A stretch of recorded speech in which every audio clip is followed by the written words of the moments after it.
Hello everyone, welcome to spark up study. This is Suman Yadav. आज हम solve करने जा रहे हैं अपने नीट प्रीवियस ईयर क्वेश्चंस का पार्ट 4। इससे पहले भी हम पार्ट 3 तक कर चुके हैं, यानी टोटल 60 क्वेश्चंस हम सॉल्व कर चुके हैं। आज हम पार्ट 4 करेंगे और आज का मिला के आपका 80 क्वेश्चन सॉल्व हो जाएंगे, यानी कि 80 क्वेश्चंस आज के वीडियो को लेकर के हम सॉल्व कर लेंगे। आज के वीडियो में 20 क्वेश्चन सॉल्व करेंगे और 60 हम पहले ही कर चुके हैं। अगर आपको नहीं मालूम है, वो प्लेलिस्ट आपको नहीं मिल रही है, तो डिस्क्रिप्शन में लिंक दिया हुआ है, जिस प्लेलिस्ट को देख करके आप वो सारे प्रीवियस ईयर क्वेश्चंस चेक कर सकते हो और खुद को आइडेंटिफाई कर सकते हो कि आप कितने सही कर पा रहे हो। ठीक है, अच्छा, तो हम सॉल्व करते हैं इस चीज़ को और वीडियो के लास्ट में आप ज़रूर बता देना कि कितने क्वेश्चन आपसे सही हुए। सबसे पहला क्वेश्चन आपकी स्क्रीन पे है, try to solve it. Nucellar polyembryony is reported in species of, 2011 का क्वेश्चन है, chapter number 1 of your class 12। उससे क्वेश्चन ये है कि न्यूसेलर पॉलीएम्ब्रॉयनी की रिपोर्ट निम्नलिखित में से किन प्रजातियों में की गई है। इसको बता दो जल्दी से। इस चैप्टर को मैंने पढ़ा भी रखा है, आप चाहो तो देख सकते हो। इसका आंसर जाएगा आपका सिट्रस फ्रूट्स। सिट्रस में भी अगर आपको ऑप्शन में मिलता है लेमन, ठीक है, यानी कि नींबू, या फिर आपको ऑरेंज मिलता है जिसे आप हिंदी में नारंगी कहते हो, तो ये भी आपके सिट्रस फ्रूट होते हैं।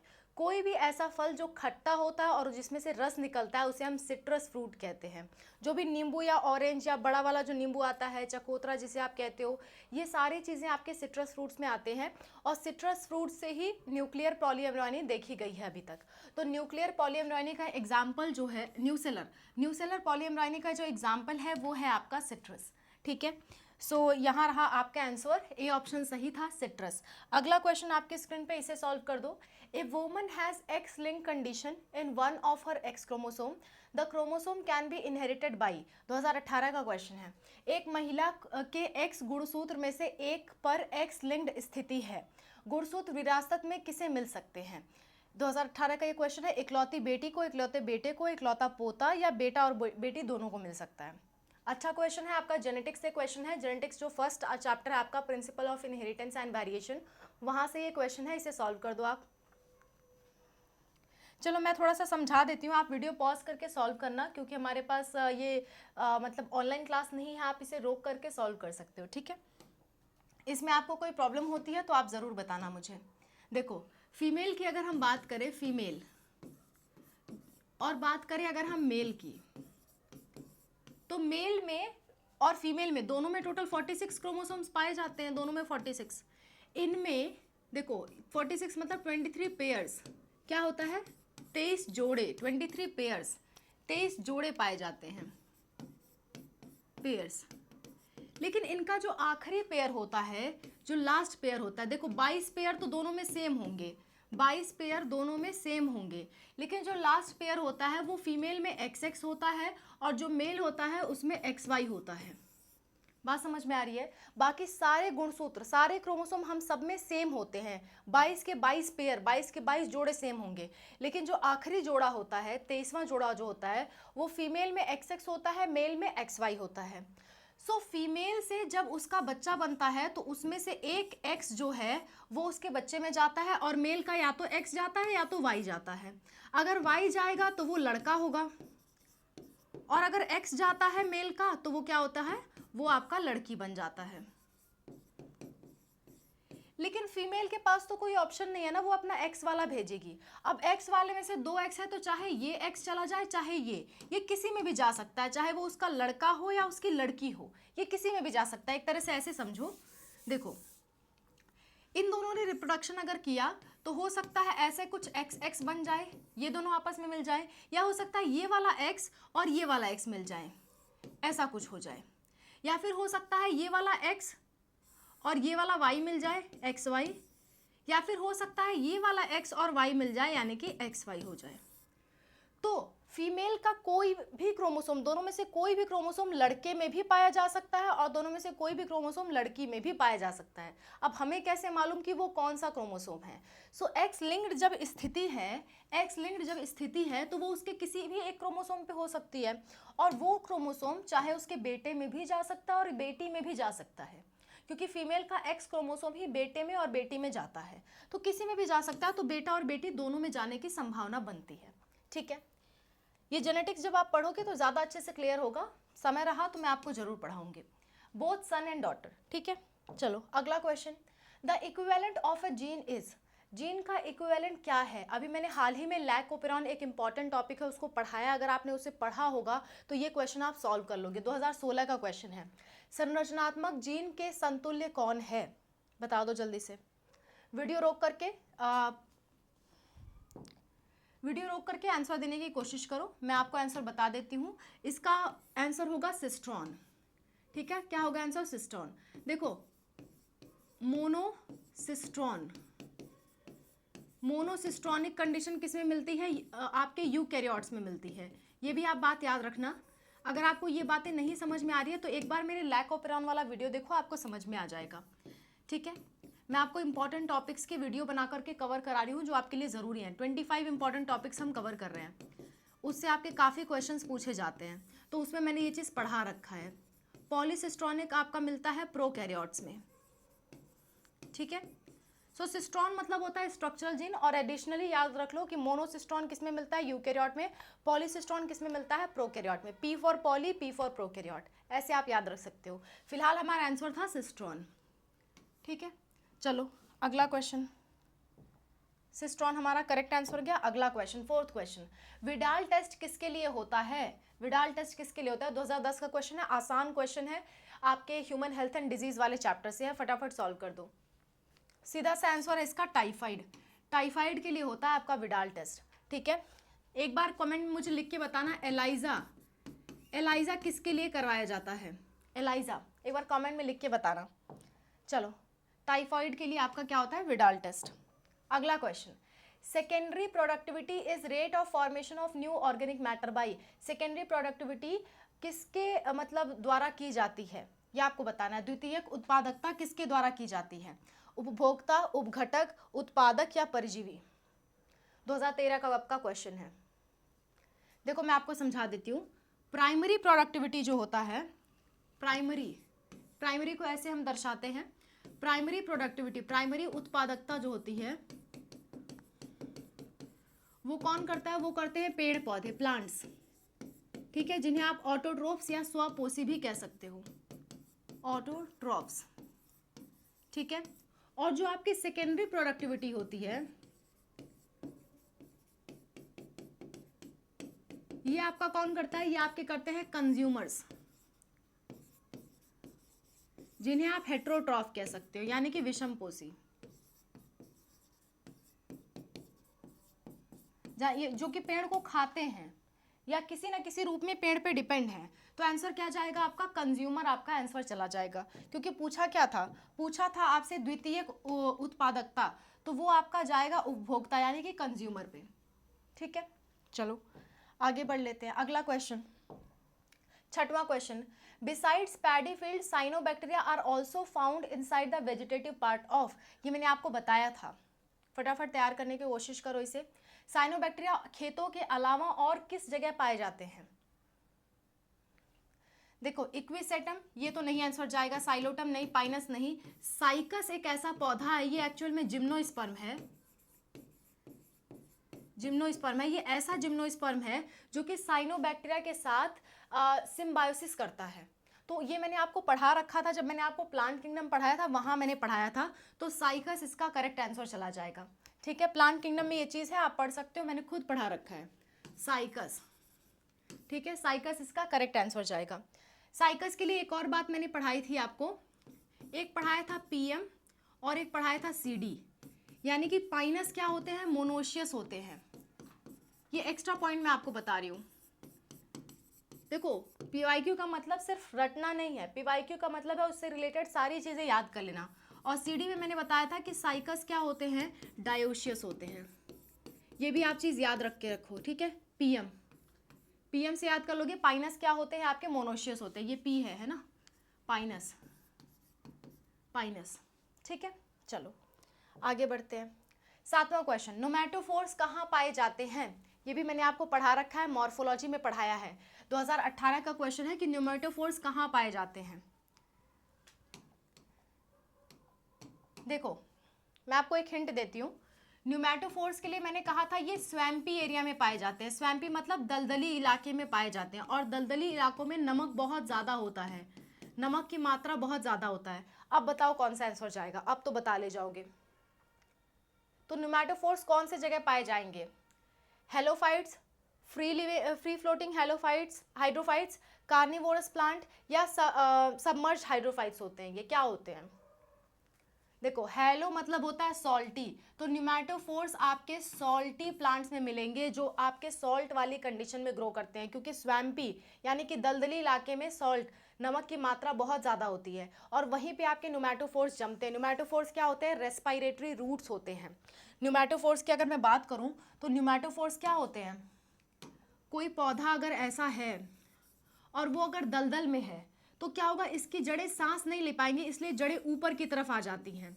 ऐसी जड़ों को हम कहते हैं न्यूमेटोफोर्स। न्यूमेटोफोर्स।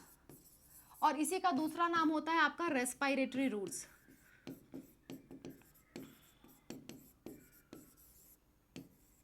यानी कि श्वास लेने वाली जड़ें, ठीक है। अच्छा, तो ये कहाँ मिलती है? दलदल वाले इलाकों में, और दलदल वाले इलाकों में सॉल्ट की मात्रा, नमक की मात्रा बहुत ज़्यादा होती है, तो इसलिए इन्हें हेलोफाइट्स भी कह सकते हैं। हेलो मतलब होता है सॉल्ट, ठीक है, बात समझ में आ गई। चलो आगे बढ़ते हैं। The two polypeptides of human insulin are linked together by. जो ह्यूमन इंसुलिन के दो पॉलीपेप्टाइड हैं वो कैसे आपस में जुड़े हुए हैं? ये भी आपका अच्छा क्वेश्चन है, सॉल्व करने की कोशिश करो, ठीक है। मानव इंसुलिन के दो पॉलीपेप्टाइड एक दूसरे से किस प्रकार जुड़े हुए हैं? कोवेलेंट बॉन्ड द्वारा, हाइड्रोजन बॉन्ड द्वारा, डाइसल्फाइड ब्रिज द्वारा या फॉस्फोडाइस्टर बॉन्ड द्वारा? वीडियो पॉज करके सॉल्व करो, मैं आपको समझाती हूँ। ह्यूमन का जो इंसुलिन होता है ना, उसमें क्या होता है? उसमें ऐसा कुछ होता है, ये होता है ए पार्ट, ठीक है, 3 पार्ट का वो बना होता है, 3 आपका पॉलीपेप्टाइड का वो बना होता है। फिर आपका होता है ऐसे सी पार्ट, फिर आपका यहाँ पे होता है बी पार्ट, ठीक है, ऐसा कुछ होता है। और इनके बीच यहाँ पे मिलता है आपको 2 सल्फर के बॉन्ड्स। इसे हम कहते हैं, 2 सल्फर यहाँ पे एक बॉन्ड में पाए जा रहे हैं ना, तो इसलिए इसे कहते हैं डाइसल्फाइड बॉन्ड्स। जितने भी प्रोटीन होते हैं उसमें मैक्सिमम में आपके डाइसल्फाइड बॉन्ड देखने को मिलेंगे, ठीक है। अच्छा, तो होता क्या है जब ये देखो, ये अभी इमैच्योर है, ये भी चीज़ याद करो, ये अभी इमैच्योर है, यानी कि पूरी तरह से परिपक्व नहीं है। तो जब इसे मैच्योरिटी आती है तो ये वाला जो पार्ट है ना, सी वाला पार्ट, उसे काट के निकाल दिया जाता है और ये दोनों आपस में जुड़ जाते हैं, उसी को हम क्या कहते हैं? उसी को हम कहते हैं मैच्योर इंसुलिन। ये दोनों आपस में जुड़ जाते हैं, इसी को हम क्या कहते हैं? इसी को हम कहते हैं मैच्योर इंसुलिन। ये आपका क्या हो गया? ये हो गया मैच्योर इंसुलिन। मैच्योर इंसुलिन, ये भी बात याद रखना, कभी कभी पूछ लेता है इंसुलिन, जस्ट अ मिनट, कभी कभी पूछ लेता है कि इंसुलिन में कौन कौन से पॉलीपेप्टाइड होते हैं एक्टिव इंसुलिन में, तो आप कहोगे ए और बी। और कभी पूछ ले कि इनएक्टिव वाले में कौन कौन से होते हैं, तो आप कहोगे ए, सी एंड बी, 3 होते हैं, ठीक है। तो आपस में कैसे जुड़े हैं? डाइसल्फाइड बॉन्ड द्वारा, तो आंसर क्या जाएगा आपका? Disulphide bond. Just a minute, disulphide bond आपका क्या जाएगा? आंसर। अच्छा, ये बता दो फॉस्फोडाइस्टर बॉन्ड किस में मिलते हैं? 1 मिनट वीडियो को रोको और मन में सोचो, मैं आपको बताती हूँ। ये आपके डीएनए में और आपके आरएनए में मिलते हैं। कौन? डाइसल्फाइड बॉन्ड, ठीक है, सॉरी फॉस्फोडाइस्टर बॉन्ड। तो आपका डाइसल्फाइड बॉन्ड आपका सही आंसर चला गया। थोड़ा हम एक्स्ट्रा पॉइंट्स भी पढ़ते चलते हैं ताकि सारी चीजें रिवाइज हों। 9वां क्वेश्चन, डीएनए और RNA segment tagged with radio active molecule is called. Radio active molecule से अगर डीएनए और आरएनए को टैग कर दो, मतलब उस पर चिपका दो, तो क्या कहोगे उस चीज को? या बायोटेक्नोलॉजी में पढ़ते हो, जब आप पीसीआर पढ़ते हो ना, तो वहां ये चीज पढ़ाई जाती है। उस चीज को हम कहते हैं प्रोब, याद कर लो, उस चीज को हम कहते हैं प्रोब। प्रोब कहो ज्यादा अच्छा है, आई थिंक ये कुछ गलत लिख गया है, प्रोब होगा इसका आंसर, प्रोब, ठीक है, बात समझ में आ गई। अगला 10वां question, which of the following helps in absorption of phosphorus from soil by plants. Plant को फॉस्फोरस एब्जॉर्ब करने में कौन मदद करता है? फॉस्फोरस का अवशोषण करने में कौन मदद करता है? ए ग्लोमुलस, राइजोबियम, या आपका फ्रैंकिया, या एनाबेना? फटाफट बता दो।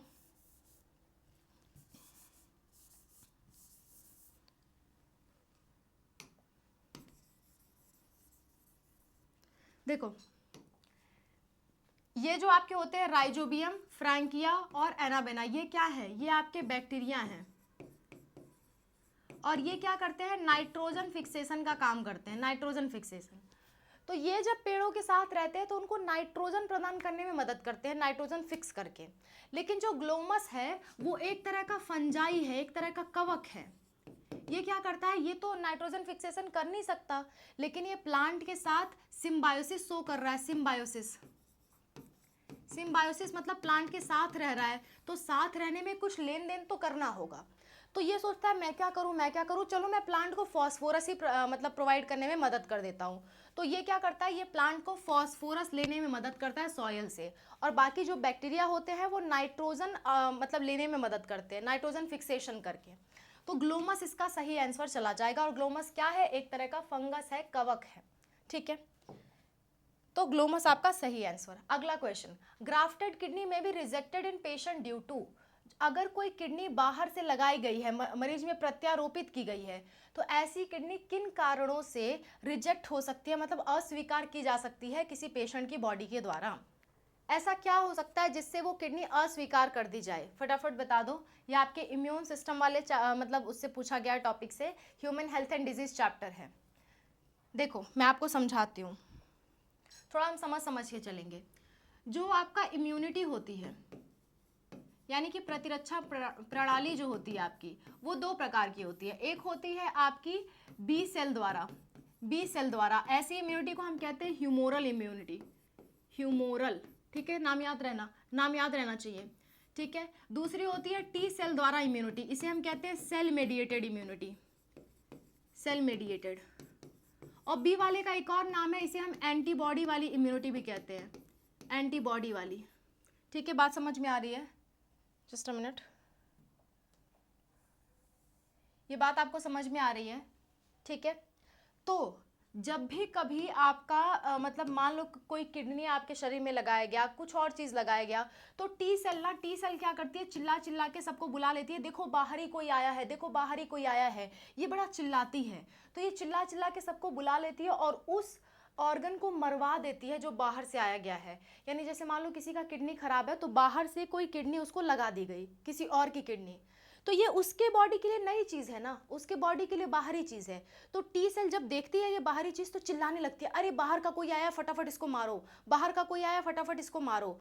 तो बाकी सब जब इसे मारने लगेंगी तो क्या होगा, ये हमारा जो प्लान है वो सक्सेसफुल नहीं हो पाएगा, हमारा जो ऑपरेशन करके हमने किडनी लगवा रखी थी वो धीरे धीरे खराब हो जाएगी, क्योंकि हमारी बॉडी उसे मारने लग रही है। तो कौन उसका मुख्य कारण है जो चिल्ला चिल्ला के सबको बुला रहा है, यानी कि टी सेल, यानी कि सेल मेडिएटेड इम्यूनिटी इसका मुख्य कारण होती है, ठीक है। बात समझ में आई।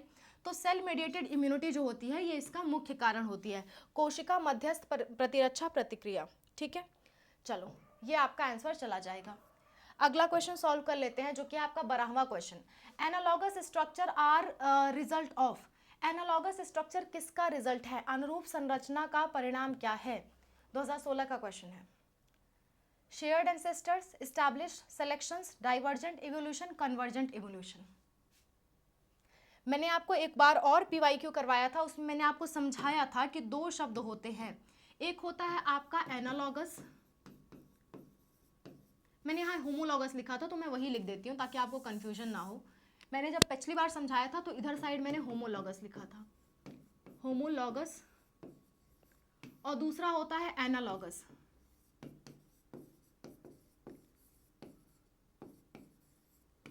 होमोलॉगस में मैंने कहा था ओ, यानी कि ओरिजिन इसका सेम होगा, ओरिजिन सेम, या कह लो स्ट्रक्चर इसका सेम होगा, और इसमें क्या होगा, इसमें फंक्शन सेम होगा, फंक्शन सेम, यानी कि दो चार लोग हैं वो अलग अलग जगह से आए हुए हैं लेकिन मिल करके एक ही जैसा काम शो कर रहे हैं, एक ही जैसा, तो ये आपस में कन्वर्ज हो रहे हैं, कन्वर्ज मतलब इकट्ठे आते हुए दिखाई दे रहे हैं। तो ऐसे इवोल्यूशन को हम कहते हैं कन्वर्जेंट इवोल्यूशन। जब हम डिटेल में चैप्टर पढ़ेंगे तो आपको समझ में आएगा, हो सकता है अभी प्रॉब्लम हो रही हो। ओरिजिन सेम है तो क्या होता है, जैसे मान लो दो चार लोग हैं, इनका ओरिजिन सेम है, एक ही जगह से आए हुए हैं, लेकिन ये अलग अलग जगह जा करके अलग अलग रूप अपना लेते हैं। जैसे कि जैसे कि अगर आपका चमगादड़ है, चमगादड़ भी मैमल है, आप लोग भी मैमल हो, और जो वेल मछली है वो भी मैमल है, डॉल्फिन मछली है वो भी मैमल है। तो क्या है कि डॉल्फिन और वेल ने पानी में तैरना सीख लिया, हमने क्या किया, हाथ से कुछ काम करना सीख लिया। चमगादड़ ने उड़ना सीख लिया। हमारे पूर्वज एक जैसे थे लेकिन हमने सीख कुछ अलग अलग चीजें लिए। तो ये क्या हो रहा है, डाइवर्ज हो रहा है, एक जगह से दूसरी जगह फैल रहा है। तो ऐसे को हम कहते हैं डाइवर्जेंट इवोल्यूशन। तो होमोलॉगस नहीं, एनालॉगस आपसे पूछा था, तो एनालॉगस का आंसर हो जाएगा कन्वर्जेंट इवोल्यूशन, यानी कि अभिसारी विकास। बात समझ में आ रही है? चलो 2016 का आपका क्वेश्चन था ये, 2016 का क्वेश्चन था कन्वर्जेंट इवोल्यूशन। क्लियर है? अगला क्वेश्चन सॉल्व कर लेते हैं, 13वां question. Which of the following is starter codon? कौन सा स्टार्ट कोडॉन कहलाता है? बहुत बार इससे सवाल पूछे गए हैं, 2016 का ये क्वेश्चन है पर बहुत बार आया हुआ है, फटाफट बता दो। देखो इसका आंसर होता है AUG, और ये भी याद रखो ये कोड क्या करता है, ये कोड करता है आपका मेथियोनिन। और अगर आपसे पूछ ले बैक्टीरिया में क्या कोड करता है, तो बैक्टीरिया में कोड करता है फॉर्माइल मेथियोनिन। मेथियोनिन किसमें? बैक्टीरिया में, यानी जीवाणु में। ये बात आपको ध्यान रहे। फिलहाल मैं मेथियोनिन पे रख रही हूँ क्योंकि क्या है, ये आपसे कम पूछा जाता है, मेथियोनिन ज़्यादा पूछा जाता है। ठीक है। अच्छा, यहीं से एक और क्वेश्चन बनता है कि मैम स्टॉप कोडॉन भी बता दो साथ साथ। स्टॉप कोडॉन कौन से होते हैं? अब ये स्टार्ट स्टॉप क्या, अगर आपने जेनेटिक्स नहीं पढ़ी है ना तो थोड़ा आपको प्रॉब्लम ज़रूर होगी, और यहाँ पे मैं इकट्ठे सब कुछ नहीं पढ़ा सकती। प्रीवियस ईयर क्वेश्चन सॉल्व करने में हम सिर्फ रिविजन कर सकते हैं। तो अगर आपने कुछ नहीं पढ़ा है तो मेरे 25 जो इंपॉर्टेंट मैं आपको टॉपिक सॉल्व करा रही हूँ उसे आप ज़रूर देखिए। ठीक है। तो स्टॉप कोडॉन में कौन कौन आता है? स्टॉप कोडॉन में आता है उआ, उग, उगा, ऐसे याद रखो, उआ, उग, उगा। ठीक है, उआ, उग, उगा, ये क्या है, ये आपके स्टॉप कोडॉन है। और स्टार्ट कोडॉन क्या होता है? AUG। ये आपको याद रखना होगा, बार बार क्वेश्चन आते हैं इससे। ठीक है, चलो तो आपका स्टार्ट कोडॉन कौन है? AUG। क्या कोड करता है? मेथियोनिन। अगला question, in his classic experiment on pea plants Mendel did not use। Mendel ने क्या इस्तेमाल नहीं किया था? 2015 का आपका क्वेश्चन है। मटर के पौधे पर अपने क्लासिक प्रयोगों में मेंडल ने इसका उपयोग नहीं किया था। क्या नहीं उपयोग किया था? फटाफट बता दो। उन्होंने पॉड की लेंथ को उपयोग नहीं किया था, तो उन्होंने क्या क्या उपयोग किया था एक बार हम समझ लेते हैं। मैंने आपको याद कराया था सीड शेप, ठीक है, सीड कलर, सीड कलर, और क्या कराया था? और कराया था आपका पॉड शेप, पॉड कलर। 7 लक्षण उन्होंने चुने थे, 7 लक्षण आपको याद होना चाहिए, वही याद करा रही हूँ। ठीक है, इसके बाद आपका क्या कराया गया था? फ्लावर कलर, फिर आपका कराया गया था फ्लावर पोजीशन, और लास्ट में था आपका प्लांट हाइट। ये 7 तरह के लक्षण जो है वो मेंडल ने सेलेक्ट किए थे। ये 7 लक्षण आपको याद होना चाहिए, बहुत आसानी से मैं याद कराती हूँ आपको। Seed shape, seed colour, pod shape, pod colour, flower position, plant height. Simple. ठीक है, चलो तो पॉड लेंथ तो इसमें कहीं आया नहीं, इसीलिए ये वाला हमारा सही आंसर होगा, क्योंकि पूछा था कौन सा नहीं आएगा। 15वां question, in human female meiosis second is not completed until. Meiosis second कब तक नहीं कंप्लीट होता है? अर्धसूत्री विभाजन कब तक नहीं होता है? मैं जल्द ही आपको सेल साइकिल पढ़ाने वाली हूँ और गैमेटोजेनेसिस पढ़ाने वाली हूँ, उसमें आपको ये चीज़ क्लियर हो जाएगा, बहुत जल्द पढ़ाऊंगी।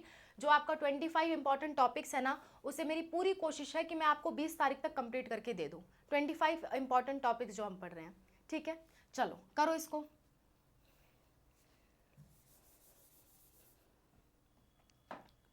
दो 2015 का आपका क्वेश्चन है। देखो ह्यूमन फीमेल में मियोसिस 2 जो है ना, वो तब तक नहीं कंप्लीट होता है जब तक स्पर्म ना आ जाए, और स्पर्म आ जाएगा तो क्या होगा? निषेचन होगा, फर्टिलाइजेशन होगा। ठीक है, तो तब तक नहीं कंप्लीट होता जब तक स्पर्म ना आ जाए। अच्छा, आई एम सॉरी।